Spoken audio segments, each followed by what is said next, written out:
Permintaan dan penawaran. Teori penawaran dan permintaan dalam bahasa Inggris yaitu supply dan demand. Dalam ilmu ekonomi adalah penggambaran atas hubungan-hubungan di pasar antara para pencalon dan pembeli dan penjual dari suatu barang. Model penawaran dan permintaan digunakan untuk menentukan harga barang dan kualitas yang terjual di pasarnya. Model ini sangat penting untuk menentukan kualitas, melakukan analisis ekonomi mikro terhadap perilaku serta interaksi para pembeli dan penjual. Ia juga digunakan sebagai titik tolak bagi berbagai model dan teori ekonomi yang lainnya.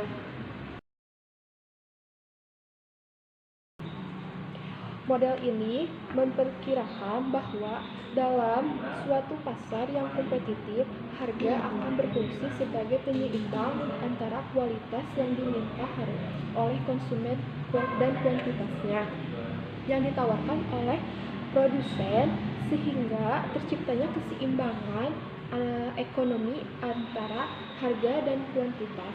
Model ini mengakomodasikan kemungkinan adanya faktor-faktor yang dapat mengubah keseimbangan yang kemudian ditampilkan dalam bentuk terjadinya pergeseran dan permintaan atau penawaran.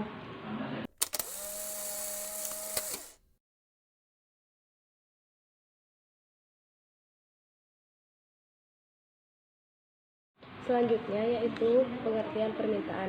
Permintaan adalah jumlah barang atau jasa yang ingin dan mampu dibeli oleh konsumen pada berbagai tingkat harga dan pada waktu tertentu pada sisi lain. Permintaan adalah keinginan konsumen membeli suatu barang pada berbagai tingkat harga selama periode waktu tertentu. Singkatnya, permintaan adalah jumlah barang yang diminta pada suatu pasar tertentu dengan tingkat harga tertentu, pada tingkat pendapatan tertentu, dan dalam banyaknya periode tertentu. Selanjutnya yaitu ada faktor-faktor yang mempengaruhi permintaan. Yang pertama yaitu ada harga barang itu sendiri. Yang kedua yaitu harga barang yang terkait. Yang ketiga, harga barang lain yang terkait. Yang keempat, tingkat pendapatan per kapita. Yang kelima yaitu selera atau kebiasaan. Yang keenam yaitu jumlah penduduk. Yang ketujuh yaitu perkiraan harga di masa mendatang. Yang kedelapan yaitu distribusi pendapatan. Yang kesembilan yaitu usaha-usaha produsen meningkatkan penjualan. Yang selanjutnya yaitu ada pengertian penawaran. Penawaran adalah jumlah barang atau jasa yang tersedia dan dapat dijual oleh penjual pada berbagai tingkat harga dan pada waktu tertentu. Beberapa faktor yang mempengaruhi penawaran. Yang pertama yaitu ada teori penawaran. Penawaran adalah jumlah barang yang Teori penawaran. Penawaran adalah jumlah barang yang produsen ingin tawarkan atau jual pada berbagai tingkat harga selama satu periode waktu tertentu. Selanjutnya yaitu faktor-faktor yang mempengaruhi penawaran. Yang pertama yaitu harga barang itu sendiri. Yang kedua yaitu harga barang yang terkait. Yang ketiga yaitu harga faktor produksi. Yang terakhir yaitu biaya produksi.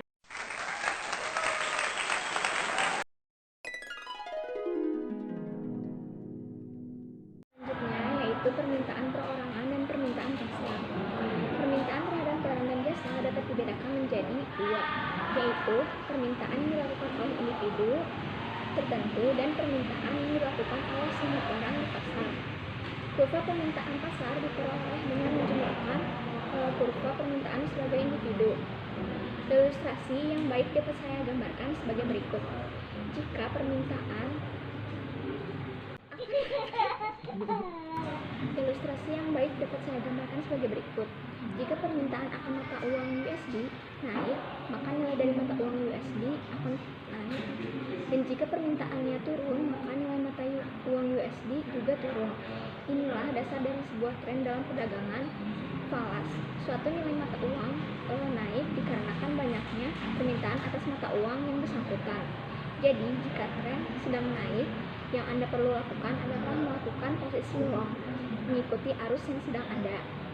Berdasarkan jumlah konsumennya, permintaan dibedakan atas dua macam. Yang pertama ada permintaan perorangan. Permintaan perorangan adalah permintaan sejumlah barang dan jasa pada waktu dan tingkat harga tertentu. Yang kedua ada permintaan pasar. Permintaan pasar adalah permintaan terhadap suatu barang di pasar pada waktu dan harga tertentu yang dilakukan oleh sekelompok konsumen. Ada beberapa faktor yang mempengaruhi permintaan, antara lain yang pertama harga barang, yang kedua pendapatan masyarakat, yang ketiga selera masyarakat, yang keempat kualitas barang yang bersangkutan, yang kelima harga barang lain yang berkaitan, yang keenam waktu jumlah penduduk, yang ketujuh adalah ramalan masa yang akan datang.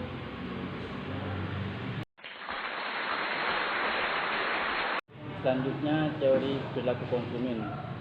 Perilaku konsumen adalah proses aktivitas ketika seorang berhubungan dengan pencarian, pemilihan, pembelian, penggunaan, serta mengevaluasi produk dan jasa demi memenuhi kebutuhan dan keinginan. Perilaku konsumen merupakan hal-hal yang mendasari konsumen untuk membuat keputusan pembelian.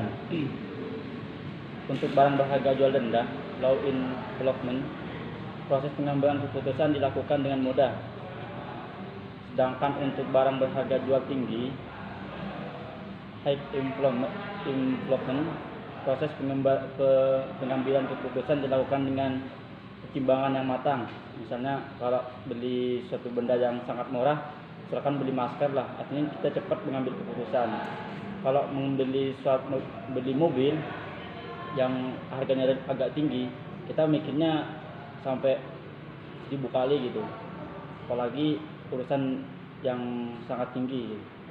Selanjutnya, teori perilaku konsumen yang berkembang sebelum periode tahun 1960-an didasarkan pada teori ekonomi, yakni yang menjelaskan bahwa seorang konsumen akan menetapkan kuantitas komoditas yang dikonsumsi dengan cara memaksimalkan kepuasan atau disebutnya utilitas. Artinya kita pengen yang murah tapi yang berkualitas. Pada penentuan kuantitas tersebut, konsumen dihadapkan pada kendala pendapatan dan harga komoditas. Sementara itu, referensi yang variabel yang lain dianggap tetap dan konstan, yang disebut dengan istilah ceteris paribus. Selanjutnya yaitu teori perilaku konsumen. Teori ekonomi makro.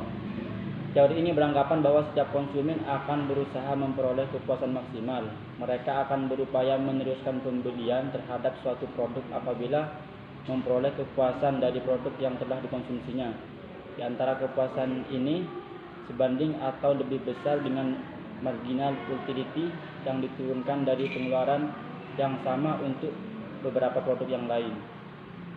Teori psikologis. Teori ini mendasarkan pada faktor-faktor psikologis individu yang dipengaruhi oleh kekuatan-kekuatan lingkungan. Bidang psikologis ini sangat kompleks dalam menganalisa perilaku konsumen, karena proses mental tidak dapat diamati secara langsung. Peran perilaku konsumen sangat beragam tergantung pada pemanfaatan atau pengguna. Secara umum, terdapat dua kelompok pemanfaatan, yaitu kelompok peneliti riset dan kelompok yang berorientasi implementasi. Pemanfaatan yang tergolong dalam kelompok kedua meliputi organisasi, pemasaran, lembaga pendidikan dan perlindungan konsumen, organisasi pemerintah dan politik, serta konsumen. Selanjutnya, peran perilaku konsumen bagi pemasar dan produsen adalah mampu membujuk konsumen untuk membeli produk yang dipasarkan, memahami konsumen dalam berperilaku, bertindak dan berpikir agar pemasaran produsen mampu memasarkan produknya dengan baik, memahami mengapa dan bagaimana konsumen mengambil keputusan, sehingga pemasaran atau produsen dapat merancang strategi pemasaran dengan baik.